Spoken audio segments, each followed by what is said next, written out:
പാർട്ടിയിൽ അഭിപ്രായ വ്യത്യാസങ്ങൾ സ്വാഭാവികമാണ്. എന്നാൽ CPIയിൽ ഈയിടെയായി ഉയർന്നുവരുന്ന അഭിപ്രായ വ്യത്യാസങ്ങൾ അത്ര നിസ്സാരമല്ല.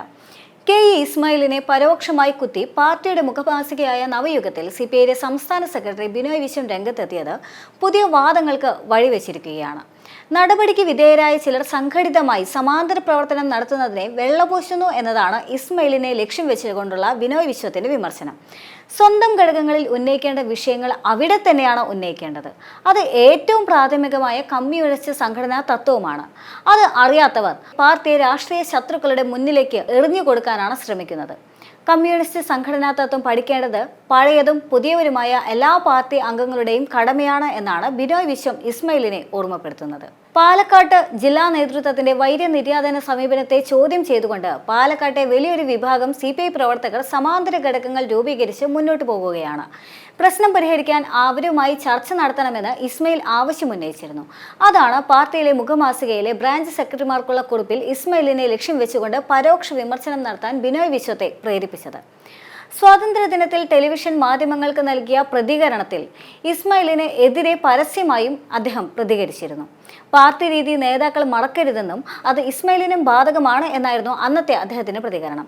പാലക്കാടിനെ കൂടാതെ തന്നെ മലപ്പുറം, കൊല്ലം ജില്ലയിലെ കടക്കലിലും CPI നേതൃത്വത്തോട് കലഹിച്ചുകൊണ്ട് നിരവധി പേർ പാർട്ടി വിടുന്നുണ്ട്. മുൻപ് ഒരു കാലത്തുമില്ലാത്ത വിധത്തിലുള്ള പ്രതിസന്ധിയാണ് സംസ്ഥാനത്തെ CPI നേതൃത്വം ഇപ്പോൾ അഭിമുഖീകരിക്കുന്നത്. പ്രശ്നങ്ങളിൽ ഇടപെട്ട് പരിഹരിക്കാൻ കഴിയുന്ന കരുത്തുറ്റ നേതൃത്വം പാർട്ടിക്കില്ല എന്ന തോന്നൽ ശക്തമാകുന്നതും വിഷയങ്ങളെ സങ്കീർണമാക്കുന്നുണ്ട്.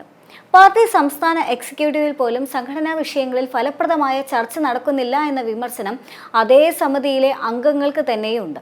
അതും ശ്രദ്ധേയം തന്നെയാണ്. ഈ വിമർശനം കണക്കിലെടുത്തുകൊണ്ടാണ് സെപ്റ്റംബർ 5, 6 തീയതികളിൽ സംസ്ഥാന എക്സിക്യൂട്ടീവ് ചേരുന്നത്.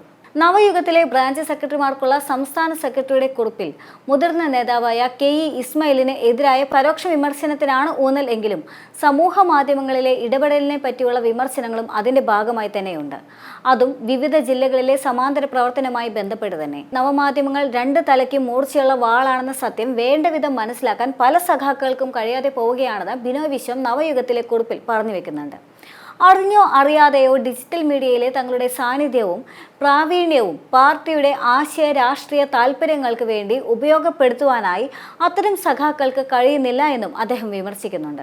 അവരിൽ ചിലരുടെ ബോധപൂർവമോ അല്ലാതെയുള്ള ചില ഇടപെടലുകൾ പാർട്ടി താൽപ്പര്യങ്ങൾക്ക് വിരുദ്ധമായ രീതിയിലാണ് നടക്കുന്നത് എന്നും ബിനോയ് വിശ്വം കുറ്റപ്പെടുത്തുന്നുണ്ട്. പാർട്ടി താൽപ്പര്യങ്ങൾക്ക് വിപരീതമായ രീതിയിൽ നവമാധ്യമങ്ങൾ ഇടപെടുന്നത് ഗുരുതരമായ തെറ്റാണെന്ന് വിജയവാഡ പാർട്ടി കോൺഗ്രസ് തീരുമാനിച്ചതുമാണ്.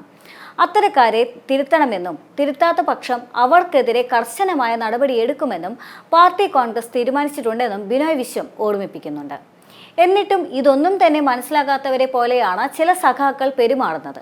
പാർട്ടി എന്താണെന്ന് അറിയാത്ത ഏതാനും പേർ പാർട്ടി കാർഡ് കത്തിച്ച് ആഘോഷിച്ചപ്പോഴും BJPയിൽ ചേർന്നപ്പോഴും നമ്മളുമായി ബന്ധപ്പെട്ട ചില സഖാക്കൾ അതിന് കൊടുത്ത പ്രാധാന്യം ശ്രദ്ധിക്കേണ്ടതാണ്.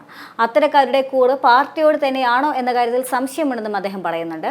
നടപടിക്ക് വിധേയരായ ചില സംഘടിതമായ സമാന്തര പ്രവർത്തനം നടത്തുന്നതിനെ നമ്മളുടെ ചില സഖാക്കൾ വെള്ളപൂശുന്നതും ഈ ദിനങ്ങളിൽ നാം കണ്ടു. ഇങ്ങനെയായിരുന്നു അദ്ദേഹത്തിന്റെ വാക്കുകൾ.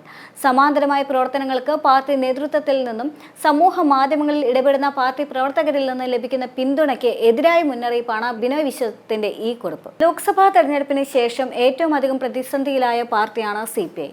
പ്രത്യേകിച്ചും സർക്കാരിനെതിരെ വന്ന വിമർശനങ്ങളിലെല്ലാം തന്നെ CPIയുടെ നിലപാട് വലിയ തരത്തിലുള്ള ചർച്ചകൾക്കെല്ലാം തന്നെ വഴിവെച്ചിട്ടുണ്ടായിരുന്നു. മാത്രമല്ല CPI എന്ന പ്രസ്ഥാനം അതിൻ്റെ ധാർമ്മികത പോലും കൈവിട്ടു പോകുന്ന സാഹചര്യത്തിലേക്കാണ് നീങ്ങുന്നത് എന്നുള്ള വിമർശനം CPIക്ക് നേരെ മറ്റു പാർട്ടികളിൽ നിന്നെല്ലാം തന്നെ ഉയർന്നു വന്നതാണ്. മാത്രമല്ല ചില മുന്നണികളിലേക്കെല്ലാം തന്നെ CPIക്ക് ക്ഷണമുണ്ടായതുമാണ്. എന്നാൽ ആ സാഹചര്യങ്ങളിലെല്ലാം തന്നെ സംഘടനാ മികവ് ഒന്നുകൊണ്ട് മാത്രമാണ് CPIക്ക് വലിയ കോട്ടമൊന്നും പറ്റാതെ പിടിച്ചു നിൽക്കാൻ പോലും സാധിച്ചത്. എന്നാൽ അതിനുശേഷം CPIയുടെ ഉള്ളിലുള്ള എല്ലാ ഭിന്നതകളും പുറത്തു വന്നുകൊണ്ടിരിക്കുന്ന സാഹചര്യമാണ് ഇപ്പോൾ കാണാൻ സാധിക്കുന്നത്. മാത്രമല്ല ഹേമ കമ്മിറ്റി റിപ്പോർട്ടുമായി ബന്ധപ്പെട്ടാണെങ്കിലും CPI സർക്കാരിനെതിരെ നിലപാട് സ്വീകരിച്ചുകൊണ്ട് രംഗത്തെത്തിയതും വലിയ ചർച്ചയിലേക്കെല്ലാം തന്നെ വഴിവെച്ചിട്ടുണ്ടായിരുന്നു.